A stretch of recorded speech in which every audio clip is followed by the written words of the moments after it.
Welcome to the Tim Runs His Mouth podcast. I'm Tim Young. The podcast is brought to you by cigarsdirect.com. It's our friends over at cigarsdirect.com. If you want to go over and hang out with them, go see what they've got on sale. They've always got great deals between high-end sticks, your regular everyday smokers, and also humidors, cutters, lighters. You know, I do this promo almost every show. You'd think I'd learn it by now. Today, I want to talk about a couple of issues. First of all, California is laying off food workers. Who could have seen this coming? California food chains laying off workers ahead of new minimum wage law. Who could have potentially seen this coming?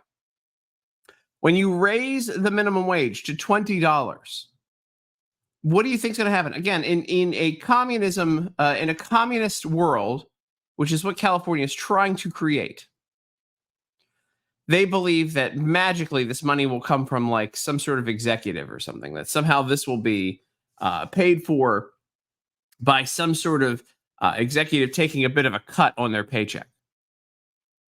That is not the case. And even if they did, say like the head of a company, and say the case of McDonald's, if they were to take a cut from their paycheck, you realize, or even like took all of their salary away, that it would only give each one of their employees something like maybe an extra $1 a day.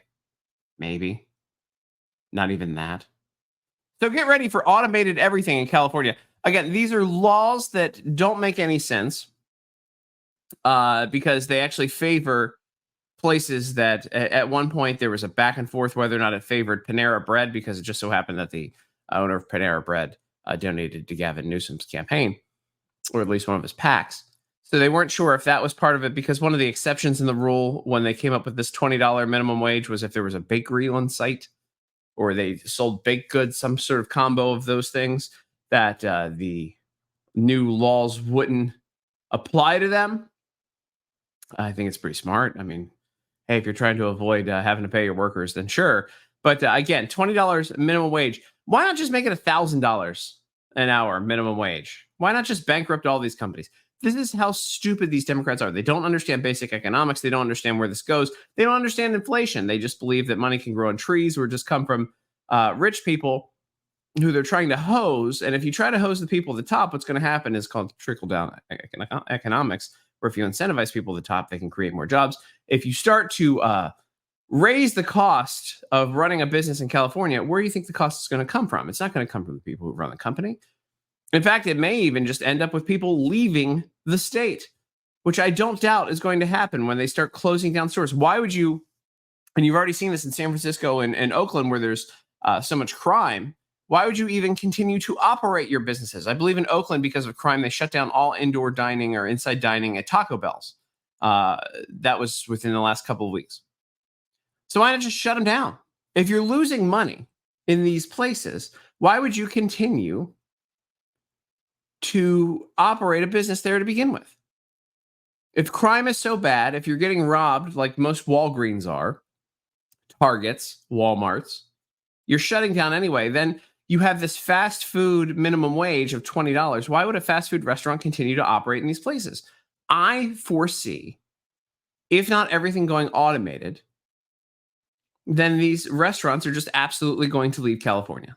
And why wouldn't they? There's no incentive to stay there. Maybe in Northern California, maybe in more conservative areas, but in blue cities like your LA, your Oakland, and your San Francisco, where people have already started to leave because crime rates are so high, why would you continue to stay in these places? The answer is you wouldn't. It makes no sense now. They're pushing every business out. Unfortunately, for a lot of these people, these businesses, especially fast food chains, are franchisees. So these are individuals who own these businesses, not just your big corporate bigwigs like Walmart isn't franchised, or Target isn't franchised, or Walgreens, I don't believe, is franchised. But these smaller restaurant chains have been in families for years and have been operated by local families in these areas for years, are just going to go out of business. And why would they stay in business? Why would they stay there? If you're going to raise the minimum wage to $20 to basically harm the big guy, you're not harming the big guy, you're harming your local community. And that's just where it goes. Why would you continue to run one of these businesses in California? I have no idea. I have no idea. There's a lot more in the news because a lot happened over the weekend. Where do you want to where should we go?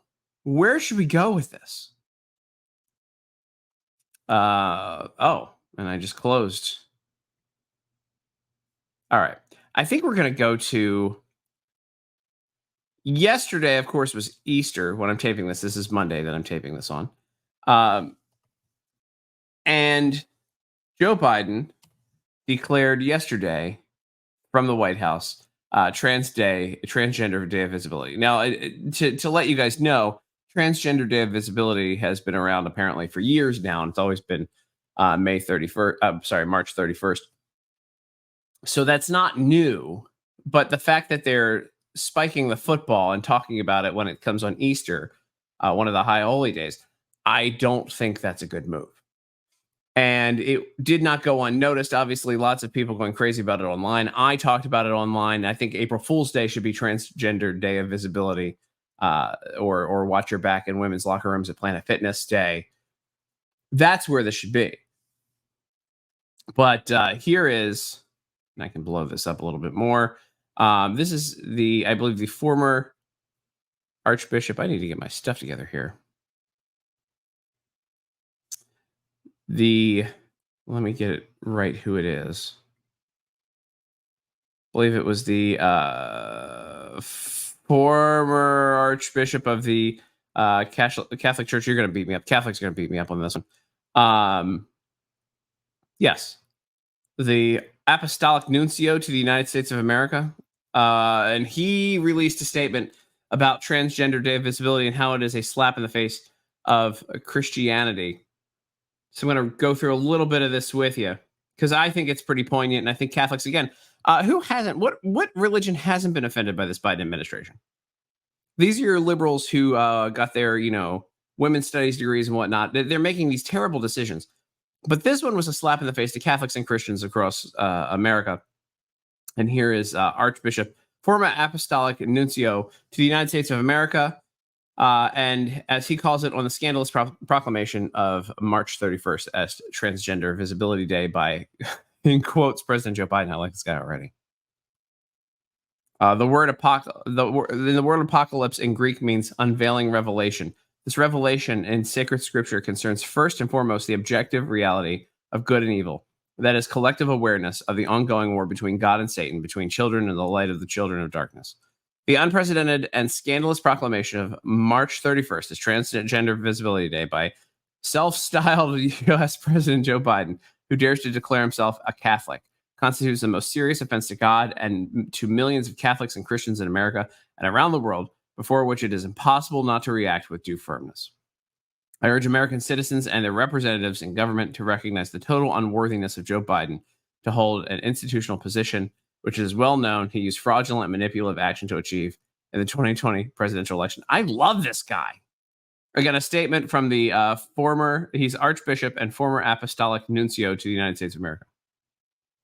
All of humanity is waking to slumber that has lasted far too long. The lives of innocent are threatened by abortion, euthanasia, manipulation, and abuse. The health of citizens is deliberately compromised by experimental serums revealed to be biological weapon of population decimation. The total moral corruption of the top echelons of civil authority enslaved to criminal lobbies and a global coup is now evident. I mean, this guy is on fire. Arise, children of the light, stand up, raise your voices. Again, in the face of these crimes, silence becomes complicity. Arise, Christians, rise up to avert the scourges that loom over nations because of usurped and perverted power. God calls you to his witness, to fight for good and to denounce the conspiracy of authority openly subservient to Satan. There you go. A statement from the former Apostolic Nuncio to the United States of America, and he's an Archbishop, Catholic Church. Good stuff. It was offensive. It was offensive to Christians. It was intentionally offensive. It was intentionally done to slap Christians in the face. This administration, this Biden administration, hates Christianity. He claims to be a Catholic, but again, he also claims that he went to an AME church where he founded the the civil rights movement. I think he said at some point he went to some sort of Hispanic church. I mean, Biden goes to whatever church he claims to be at, whatever group of people that he's in front of.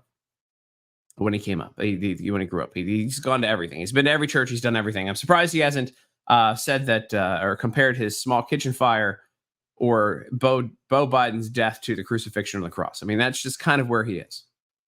He lies about everything. Is he a Catholic? I mean, maybe he's been to a Catholic church at one point, but I thought abortion was bad to Catholics. So, and definitely naming Easter or proclaiming Easter Transgender Day of Visibility is not good. And there you have an archbishop slapping it down. Crazy stuff, crazy times, bad times that we live in. And I am not excited about where we are or where this goes. We just make sure that you're voting in November. We'll put it that way. All right, so we need to talk about this. I was out last week because of Alex Spencer having a birthday. We went on vacation, but we didn't get to talk about this. This is the boat crash in Baltimore. You know how when boats, when they cut their power off, how they suddenly make a right-hand turn? That just seems totally normal, doesn't it? Right there, just directly into the pipe. Thousands, if not hundreds, tens of thousands, if not hundreds of thousands of ships have sailed under the Key Bridge in Baltimore, the Francis Scott Key Bridge. I call it the Key Bridge because we used to take it all the time. It goes from one side of Baltimore over to the Dundalk area. And there's two tunnels and a bridge in Baltimore. And again, a major port. You can see it actually right in the background here. If you're taking a look at this, this is lit up in the background here is the major port of Baltimore. It's the way you get in to the port is going underneath this bridge. And again, hundreds of thousands, I'd say hundreds of thousands of ships have gone under this. And one finally hit the pylon after their power went out. And they try to say it's an accident. And I'll tell you why I don't believe it's an accident. Number one, it hit perfectly in a spot where it would take down the entire bridge. Number two, when the power went out, you can see it still makes a hard turn. If the power went out, your steering would go off and it wouldn't be able to make a turn like that either. But three, as it turns out, when they went through the records of the ship, 2 minutes of black box data was missing. 2 minutes. That's an awful lot of time. So what happened with that black box data? Again, I can keep playing this clip. Magically, the black box data went away. 2 minutes of it. A lot can happen in 2 minutes, and it wasn't just that black box keeps recording. So I cannot get out of my head that this was intentional. I know that it's been ruled as an accident, but you can't convince me otherwise. And one of the problems was that there was another one of these accidents in another area over the weekend. So we're going to show you this. Oh, cancel. I almost brought up the wrong video there. I'm going to show you this, which is another. Here we are in Oklahoma, another bridge getting hit by a cargo ship. Let's see if it shows it here. We're zooming in. Right there on the pylon. And another kaboom. So similar to what happened with train derailments every other week, or also food plants burning down every other week, we're now seeing pylons get hit and bridges get hit by boats. Now that's 2 in a week. So all of a sudden, out of nowhere, there were a bunch of train derailments. All of a sudden, out of nowhere, with toxic chemicals, by the way, and toxic chemicals going missing. All of a sudden, it was like every other week or every couple of weeks, a food plant or a food processing plant or a poultry plant, something would go down, would go up in flames. And now we're just going to have bridges getting taken out by the river by boats crashing into them. I don't think this is coincidence. I think that we're under attack. You can't convince me. You can't convince me that this is just naturally happening. That oops, two accidents in 1 week. Oops, planes are missing screws and things are falling apart. Again, It'd be one thing if it was one, but at this point, it's impossible to deny that something is definitely going on here, and it should scare us. It should scare us justifiably. By the way, SNL made a joke about Joe Biden. This should tell you where Joe Biden is in the polls. That SNL is actually making jokes about Joe Biden because you know that they are in lockstep. They're just the basically propagandists for the Biden administration. And they made a joke about Joe Biden and Baltimore. And here I can't. I'll give them credit where credit's due. They actually made one joke. How long is the show? An hour and a half. They made one joke about Joe Biden. I have to give them credit for it. So here it is. SNL making fun of Joe Biden after the boat crash in Baltimore.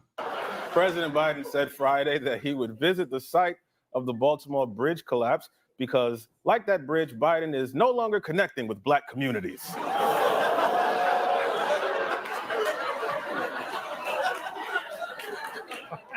You got to read the polls. Wow. There you go. So they made fun of Joe Biden as well. So apparently something is moving here. A lot of people said that they were going to put in Michelle Obama to replace Joe Biden. I don't think so. I don't think it's going to happen at all. I think it's going to be Joe Biden. They're going to roll the old man out and see what happens. Over the weekend, by the way, Donald Trump attending the wake of the fallen New York police officer in New York, while Joe Biden attended a fundraiser to raise $25 million for his campaign with Barack Obama and Bill Clinton. And apparently it cost $100,000 to take a picture with all three of them. But what was interesting to me in the middle of all of this was that one of the performers at this event was Lizzo. Now, Lizzo, of course, is the morbidly obese hip hop artist who has been sued by her dancers. I should have put this picture in the thumbnail. Being sued by her dancers for sexual harassment. She made them do disgusting things. You can go read about that on your own time. When they were on the road, she made them do disgusting things. So she started getting dragged again on the internet. Let's see how much I can blow this up. After she went to this event. And again, people make fun of her for being fat. I mean, she is, again, you can't tell me that what she is healthy. She is not. But here we go. Colin Rugg saying, Justin, this was, again, right after she does this fundraiser it would cost $100,000 to take a picture with Joe Biden, Barack Obama, and Bill Clinton. I mean, who would want that?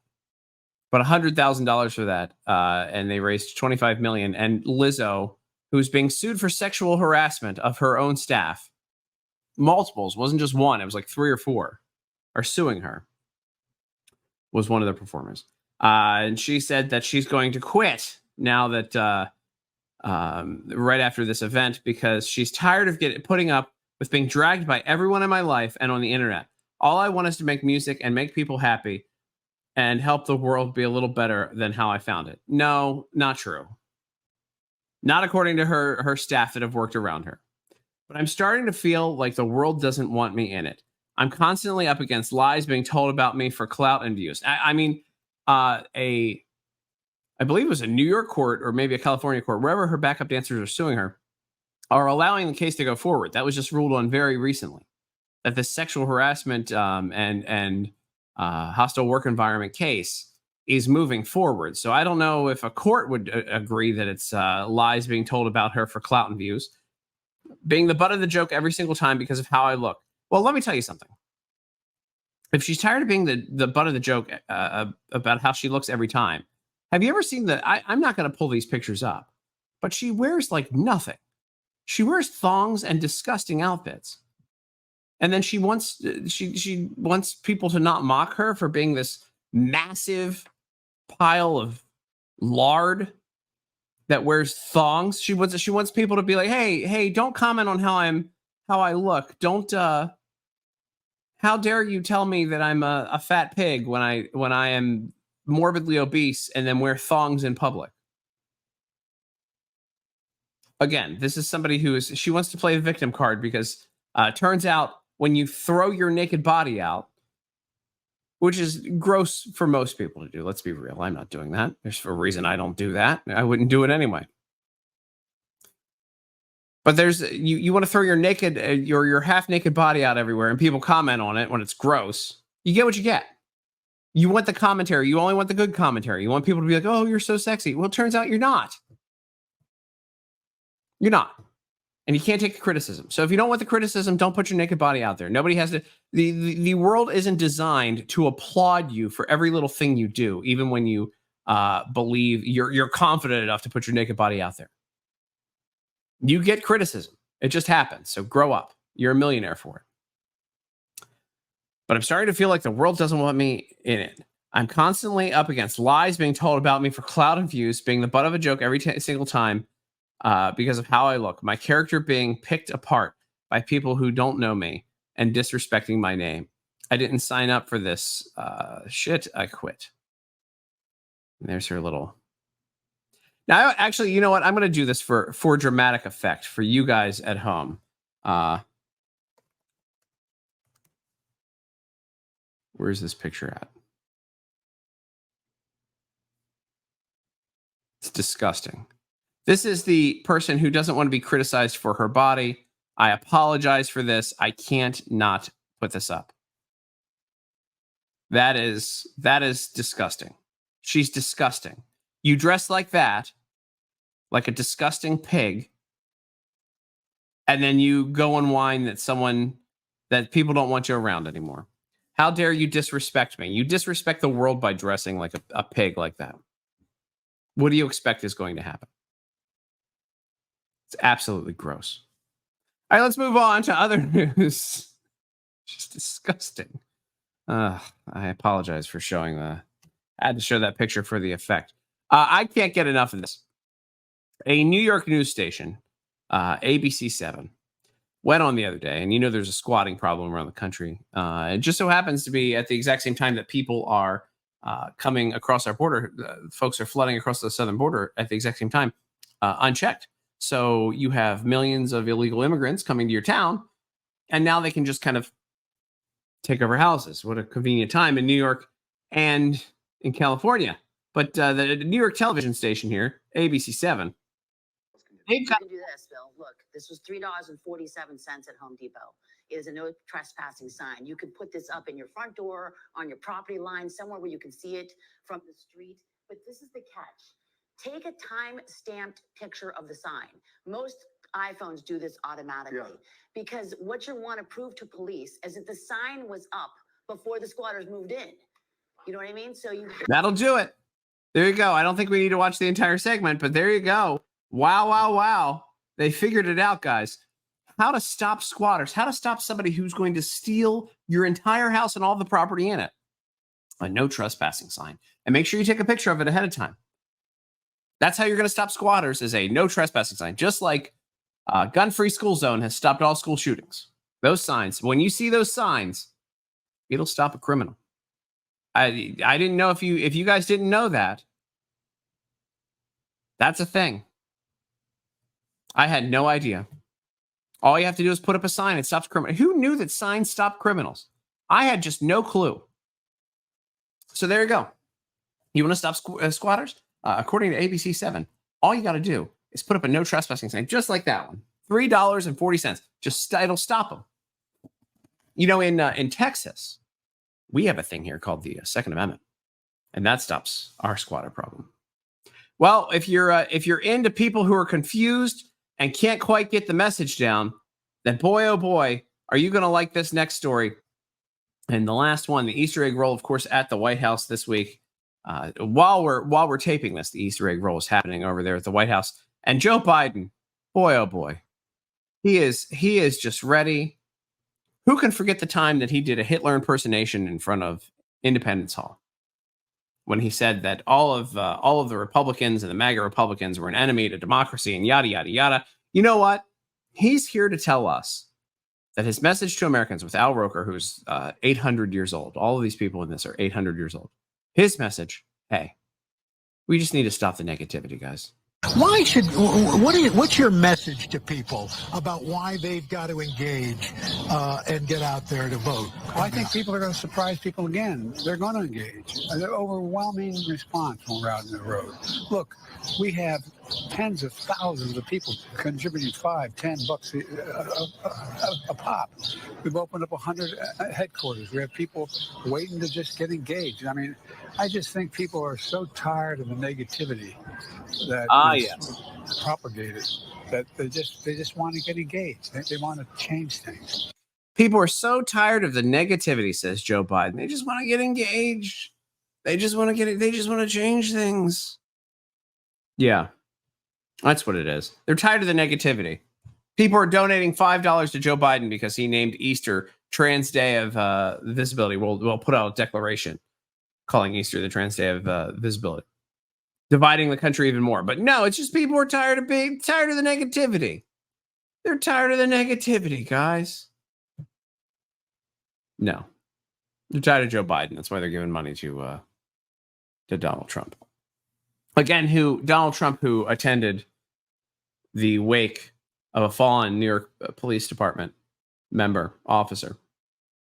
And Biden couldn't be bothered to go do that. Instead, he went and did he doesn't know where he's going anyway. They rolled him into a $25 million fundraiser with disgusting Lizzo and disgusting Bill Clinton and disgusting Barack Obama. Has Obama ever answered questions about why his cook drowned, by the way? No? Interesting. They just got to stop being negative, man. They're tired of the negativity. Forget that Joe Biden says that Republicans are a threat to democracy. Waiting to just get engaged. I mean, I just think people are so tired of the negativity. Does he even know where he is?